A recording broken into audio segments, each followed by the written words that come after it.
দুবলার season শেষ, জেলেরা প্রায় গুছিয়ে চলে গেছে। চর বেশিরভাগ জায়গায় ফাঁকা, তাই সব কিছু ক্লোজ। এক জেলে ভাই গামলা ট্রেতে আমাদের চা দিল খেতে। ট্রেটা ছোট হয়ে গেছে। যাও গামলা ট্রে গামলা ট্রে পরবর্তীতে ভালো হওয়ার চেষ্টা করবো। আরো বড় আরো বড়। শেষ সময়ে জেলেদের চলে যাওয়ার যে অনুভূতি এবং দুবলাতে আবার ফিরে আসার যে আকাঙ্ক্ষা, সেই অনুভূতি এবং আকাঙ্ক্ষার বিষয়ে তাদের কাছ থেকে দুটি কথা আমরা শুনব স্থানীয় জেলে ব্যবসায়ী ভাইদের কাছ। মনে হয় ক্যান্ডি ক্যান্ডি ওঠে, আবার কবে আসবো, আবার কবে দুবছরে আসা হবে। এই জেলেদের প্রত্যেকের এই একই অবস্থা হয়। আমার শুধু একার না, সবাই যারা ছাড়ি চলে গেছে, লাভ লস যাই হোক আসাই লাগে। যারা চলে গেছে, যারা আছে, এদের প্রত্যেকের এখান থেকে যেতে একটা কষ্টদায়ক একটা ব্যাপার হয়ে যায় মানুষের ভিতরে।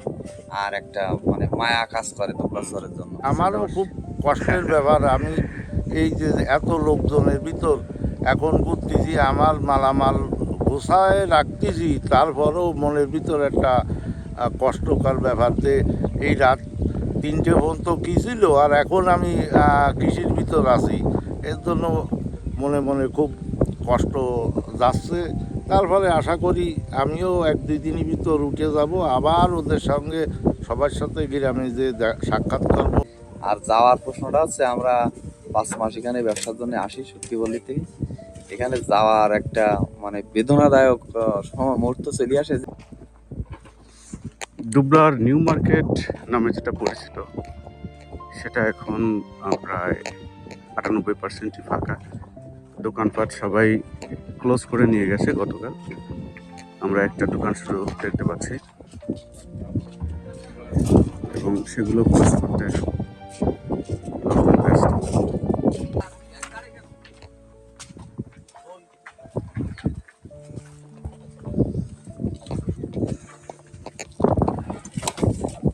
দেখেন, মার্কেটে বর্তমানে কোনো দোকানপাট আর নাই, শুধু টেলিটকের একটা টাওয়ার দাঁড়িয়ে আছে। এখানে আমরা একটা দোকান দেখতে পাচ্ছি, কিন্তু দোকানে কোনো মালামাল নেই।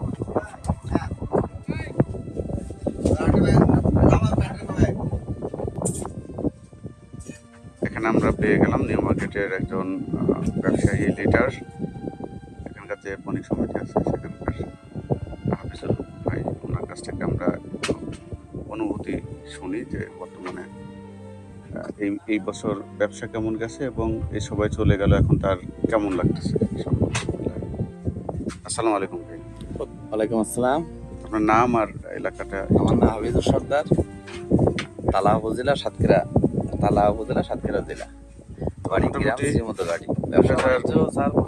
ব্যবসা খুব মানুষের বেশি, খুব ভালো হয়নি। কারণ আমাদের মাঝে মধ্যে একটু ডাকাতের 2-3 দিন আগে ডাকাতের একটা কঠিন প্রভাব ছিল। সে কারণে অনেক জেলেরা নদীতে না যাওয়ার কারণে লসটা বেশি। তারপরে এক ধরনের নোনা আসছিল, নোনার কারণে অনেক ক্ষতিগ্রস্ত। নোনা মানে জেলিফিশ? হ্যাঁ, জেলিফিশ। এগুলোর কারণে জেলেরা অনেক ক্ষতিগ্রস্ত। এই দুটো অপশানে জেলেরা লসের সম্মুখীন হয়েছে বেশি, এটা আর কি। আর যাওয়ার প্রশ্নটা হচ্ছে, আমরা 5 মাস এখানে ব্যবসার জন্য আসি সত্যিবল্লী থেকে। এখানে যাওয়ার একটা মানে বেদনাদায়ক মুহূর্ত চলে আসে যে সবাই চলে গেছে, আপনি সবাই চলে যাওয়ার সময় একা আছে সেটার জন্য না, তারপরে এখান থেকে সিটি যাওয়াটাই আমাদের জন্য একটা বেদনাদায়ক হাহাকার কাজ করে। আর মানে মনটা মনে হয় ক্যান্ডি ক্যান্ডি ওঠে যে আবার কবে আসবো, আবার কবে দুবছরে আসা হবে। এই জেলেদের প্রত্যেকের এই একই অবস্থা হয়। আমার শুধু একার না, সবাই যারা ছাড়ি চলে গেছে, লাভ লস যাই হোক আসাই লাগে। যারা চলে গেছে, যারা আছে, এদের প্রত্যেকের এখান থেকে যেতে একটা কষ্টদায়ক একটা ব্যাপার হয়ে যায় মানুষের ভিতরে। আর একটা মানে মায়া কাজ করে দুবছরের জন্য। এই আর ধন্যবাদ আপনার অনুভূতি শেয়ার করার জন্য। দুবলার আলোর কুলের এই চরে বেশিরভাগ জেলেরাই সনাতন ধর্মাবলম্বী। তারা বনবিবি মন্দির প্রতিষ্ঠা করে থাকে এবং যেহেতু বনে জঙ্গলে তারা মাছ মারে এবং বসবাস করে, তাই তারা বনবিবির পূজা করে থাকে নিয়মিত। তারা চলে গেলেও তাদের ফেলে রাখা এই যে উনুনটা পড়ে আছে তাদের স্মৃতিচিহ্ন হিসাবে। পোড়া চর এখন ধুধু বালু চর, মরুভূমির মতো। আবার সামনের বছর দেখা হবে। ধন্যবাদ।